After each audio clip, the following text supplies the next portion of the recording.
خواتین حضرات، جاسوسی کی تاریخ بہت پرانی ہے۔ اگر کہا جائے کہ انسان کے زمین پر آنے سے قبل کی ہے تو یہ غلط نہیں ہوگا۔ روایات میں ہے کہ جب حضرت آدم علیہ السلام کی تخلیق ہوئی تو رب تعالیٰ نے فرشتوں کو یہ حکم دیا کہ آسمانی راز جاننے کے لیے آسمان کا سفر کرنے والے جنات کو واپس زمین پر دھکیل دیا جائے۔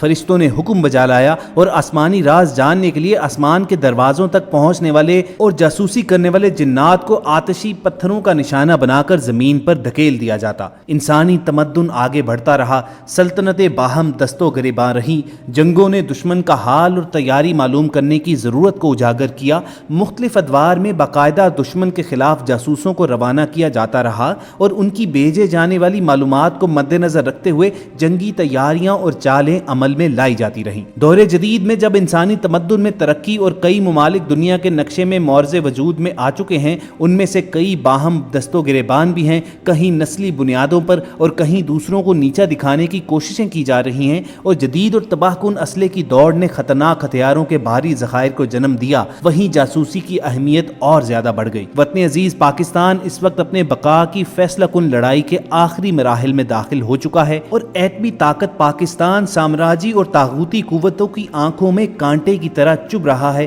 اور آئے روز وطن عزیز کے خلاف یہ طاقتیں نئے نئے جال بنتی نظر آتی ہیں۔ اس حوالے سے معروف اسلامی اسکالر اور اینکر بلال قطب نے ایک ٹی وی پروگرام میں انکشاف کرتے ہوئے بتایا کہ ڈی جی خان میں ایک یہودی امام مسجد بن کر 18 سال ایک مسجد میں امامت کے فرائض سر انجام دیتا رہا۔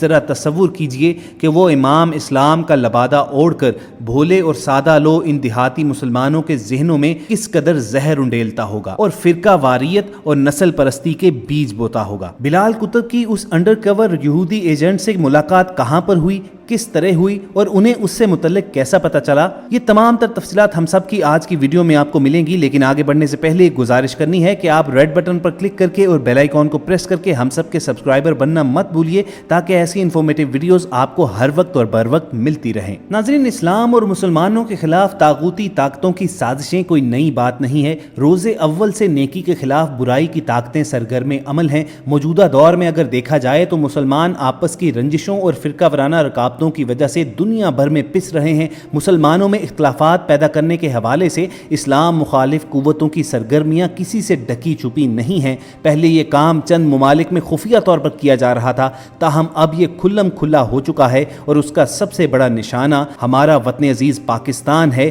جسے ہم اسلام کا قلعہ سمجھتے ہیں۔ معروف اسلامی اسکالر اور اینکر بلال قطب نے ایک ٹی وی پروگرام میں انکشاف کرتے ہوئے بتایا کہ پاکستان کے شہر ڈی جی خان میں ایک یہودی امام مسجد بن کر 18 سال ایک مسجد میں امامت کے فرائض سر انجام دیتا رہا۔ بلال قطب کا کہنا تھا کہ اس بات کا انکشاف انہیں دبئی میں ایک لیکچر کے دوران ہوا، جہاں ان کی ملاقات ایک شخص سے ہوئی جس نے داڑھی رکھی ہوئی تھی، ٹوپی پہنی ہوئی تھی، اور اپنے حلیے سے معلوم ہوتا تھا کہ وہ کوئی عالم دین ہی ہوگا۔ بلال قطب نے بتایا کہ اس شخص سے میری دبئی میں ملاقات ہوئی، جہاں یہ شیخ محمد کا کنسلٹنٹ ایڈوائزر بھی ہے۔ اس شخص کی وہاں گلف کیپ کمپنی ہے۔ دبئی میں یہ معمول ہے کہ وہاں ٹیلی فون پر اذان آتی ہے۔ اس لیکچر اور کانفرنس کے دوران ہم نے 2 نمازیں پڑھ لیں اور میں نے دیکھا کہ وہ شخص نماز پڑھنے نہیں آیا۔ میرا یہ خیال تھا کہ اس شخص کو امامت کروانی چاہیے، کیونکہ اس کے چہرے پر نورانی داڑھی ہے، ہر وقت وہ ٹوپی پہنے رکھتا ہے۔ جب میں نے اس حوالے سے اپنے ساتھی سے پوچھا کہ یہ نماز کیوں نہیں پڑھتے، تو میرے ساتھی کا کہنا تھا کہ اس لیے کہ یہ مسلمان نہیں ہے، جس پر مجھے شدید حیرت ہوئی۔ بلال قطب کا کہنا تھا کہ مجھے حیرت اس لیے بھی زیادہ ہوئی کیونکہ اس شخص کو عربی بھی آتی تھی، فارسی ان کو آتی تھی، سرائکی پر ان کی دسترس تھی، اردو میں مہارت رکھتے تھے اور پنجابی بولنا بھی جانتے تھے۔ جب میری ان سے گفتگو ہوئی تو ان کا کہنا تھا کہ میں ڈی جی خان کے اندر 18 سال مسجد کی امامت کے فرائض بھی سر انجام دے کر اب ریٹائرمنٹ کی عمر میں یہاں پر آ گیا ہوں۔ بلال قطب نے ان سے پوچھا کہ یہ کیسے ہو سکتا ہے، آپ تو مسلمان ہی نہیں ہیں، جس پر اس شخص نے جواب دیا کہ یہ میری جاب تھی، اس لیے میں نے یہ کیا۔ بلال قطب نے اسی حوالے سے ایک اور واقعہ بتایا کہ معروف اسلامی اسکالر ڈاکٹر اسرار احمد مرحوم کے گھٹنے تبدیل کیے گئے تھے۔ انہوں نے گھٹنوں کا آپریشن برطانیہ سے کروایا تھا۔ مجھے جب ڈاکٹر اسرار کے پاس جانے کا اتفاق ہوا تو وہ زیادہ حرکت نہیں کر سکتے تھے۔ لیکن رمضان کا مہینہ تھا تو ڈاکٹر صاحب کا ذوق و شوق تھا کہ یہ برطانیہ ہی میں رمضان اسی طرح گزارے جس طرح پاکستان میں گزارا جاتا ہے، جس کے لیے ہم نے ایسی جگہ تلاش کرنا شروع کر دی جہاں ڈاکٹر صاحب رمضان گزار سکے۔ اسی تلاش کے دوران ہم نے برمنگھم میں ایک مسجد دیکھی جہاں سے کرت کی اس قدر خوبصورت آواز آ رہی تھی کہ لگتا تھا جیسے شہد کی مکھیاں بن بنا رہی ہوں۔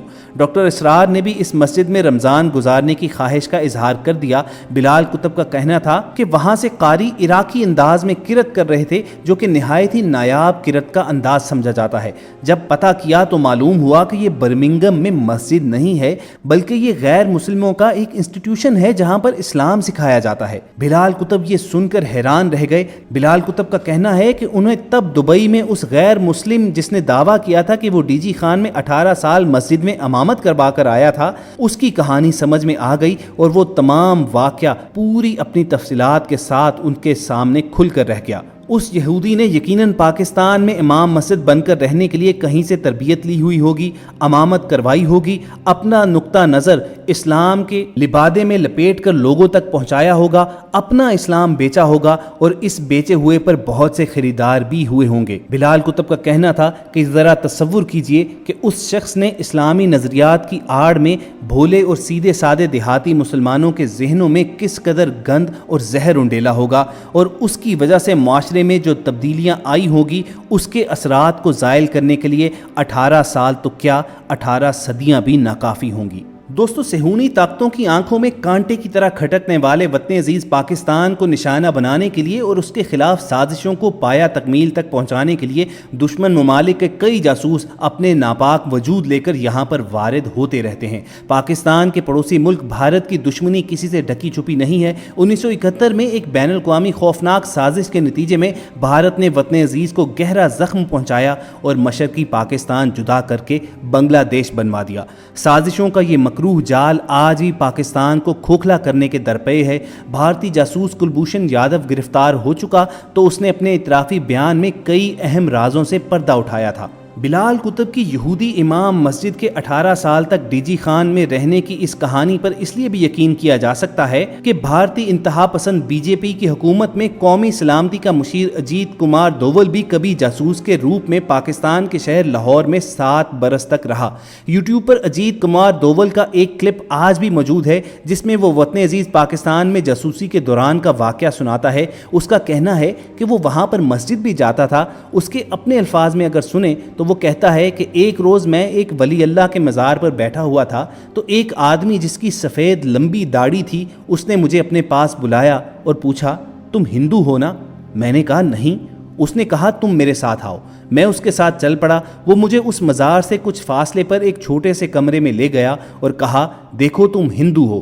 میں نے کہا آپ یہ کیسے کہہ سکتے ہیں؟ اس نے جواب دیا، اس لیے کہ تمہارے کان چھدے ہوئے ہیں۔ میں انڈیا میں جہاں کا رہنے والا ہوں وہاں یہ روایت ہے کہ پیدا ہونے کے کچھ عرصے بعد بچے کے کان چھدوا دیے جاتے ہیں۔ میں نے بہانہ کیا کہ میں نے بعد میں مذہب تبدیل کر کے مسلمان ہونے کا فیصلہ کر لیا تھا۔ تو اس نے کہا، تم نے بعد میں بھی مذہب تبدیل نہیں کیا، بہتر ہے کہ ان کانوں کی پلاسٹک سرجری کروا لو، اس طرح سے گھومنا خطرناک ہے۔ میرے حیران ہونے پر اس نے کہا کہ پوچھو گے نہیں کہ میں نے ایسا کیوں کہا؟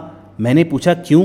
تو اس نے کہا کہ میں بھی دراصل ہندو ہوں۔ پھر اس باریش آدمی نے ایک الماری کھولی اور اس میں پڑی ہوئی مورتیاں دکھائیں اور کہا، اصل میں ان کی پوجا کرتا ہوں لیکن پاکستان میں ہندوستان کی طرف سے اپنے خاص مشن پر ہوں۔ دوستو، اجیت کمار دوول کا یہ واقعہ ہماری آنکھیں کھول دینے کے لیے کافی ہے۔ اسی طرح بلال کتب نے یہودی امام مسجد کے بارے میں جو بتایا وہ بھی خطرے کی علامت ہے۔ شاید انہی جاسوسوں کے پیدا کردہ حالات کی نزاکت کے پیش نظر گزشتہ روز پاکستان کے آرمی چیف نے بھی قوم سے فسادیوں اور ملک دشمنوں کے خلاف اپیل کی تھی۔ آرمی چیف نے قوم کے نام اپنے بیان میں کہا تھا کہ آئیں مل کر مادر وطن کو فساد سے پاک کریں۔ ملک میں یہ برپا فساد انہی ملک دشمن جاسوسوں کو پیدا کردہ ہے جو مختلف روپ بھر کر عوام میں موجود ہیں۔ ہمیں ملک دشمنوں کو بے نقاب کرنا ہے، جس کے لیے ضروری ہے کہ ہم اپنے گرد و نواح میں کڑی نظر رکھیں۔ یاد رکھیے کہ پاک فوج اور ISI کے گمنام ہیروز اپنی ڈیوٹیز پر مستعد اور چوکس رہتے ہیں، لیکن دشمن کا پھیلایا ہوا جال اتنا بڑا ہے کہ اپنے گمنام ہیروز کی مدد کے لیے ہمیں بھی اپنے ملک کا سپاہی بننا پڑے گا۔ ہم سب کی ٹیم کو پوری امید ہے کہ اس ویڈیو سے آپ کے سینوں کے اندر اپنے مملکت کی دفاع کا عزم بیدار ہوا ہوگا۔ اگر یہ جذبہ آپ کے دلوں میں موجزن ہے تو کمنٹ سیکشن میں پاکستان زندہ باد، ISI اور پاک فوج کے نام نعرہ تحسین ضرور لکھ کر بھیجیے تاکہ پوری دنیا کو خبر ہو کہ پاکستانی قوم اپنی افواج پاکستان اور ISI کے گمنام ہیروز سے کتنی محبت کرتی ہے۔ یہ ویڈیو آپ فیس بک میسنجر اور واٹس ایپ کے ذریعے لائک اور شیئر کر کے زیادہ سے زیادہ لوگوں تک پہنچائیے، اور اگر آپ نے ہم سب کی ویڈیو پہلی مرتبہ دیکھی ہے تو ریڈ بٹن پر کلک کر کے اور بیل آئیکن کو پریس کر کے ہمارا سبسکرائبر بننا مت بھولیے تاکہ ایسی انفارمیٹیو ویڈیوز آپ کی روزمرہ زندگی کا حصہ بنی رہیں۔ ہم سب کی پوری کوشش ہوگی کہ تہلکہ خیز انکشافات سے بھرپور کوئی اور کہانی بھی آپ تک پہنچائیں۔ تب تک کے لیے ہمیں اجازت دیجیے، اپنا اور ارد گرد کے لوگوں کا خیال رکھیے اور ہم سب کے ساتھ جڑے رہیے۔